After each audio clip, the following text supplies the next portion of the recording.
जय जोहार संगवारियों, स्वागत है हमारे न्यू ब्लॉग में दुर्गेश्वरी अंजितू ब्लॉग में। तो संगवारियों आज रहे हमारे गांव के विसर्जन और अभी हमार पारा ले निकल गए विसर्जन होए बर जमारा हा।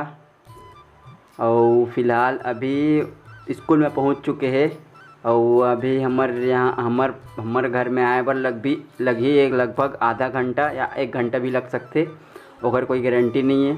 तो आज आप मन ला हमन दिखाबो भोज मतलब जमारा विसर्जन दिखाबो आप मन आज हमार गांव के जमारा विसर्जन कैसे होते ओला आप मन देखा संगवारी हो। तो आप मन ब्लॉग में पूरा बने रहो और ब्लॉग के मज़ा लाओ कैसे टाइप के विसर्जन होते आप मन ला आज हमन दिखाबो। और ओकर ले पहले आप मन ला हमन बाहर के नज़ारा दिखाबो, बाहर के नज़ारा अभी कैसे है। चलो आप मन ला लेके चलथन हमन बाहर में। दिखा था भांची कम्मा मन कैसना कैसा कपड़ा लेके है भांची नया लो नया निकला है बाहर के भैया कहाँ कौन शहर के तो कौन शहर के रिश्ते रम्मा मन कमाल हैदराबादी संगवारियों अभी सरपंच के घर में पहुंच चुके हैं। जमारा ज्योति कलश विसर्जन होते आज जमारा हमारे गांव के। और देखो बाहर के नज़ारा ला, इससे ज़्यादा भीड़ नहीं है अभी आते अभी मन है चंचल ते ये में शूटिंग कर आते मेरे पूजा करी थे।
माटी माटी माँ गणना करके नौ दुर्गा ला बना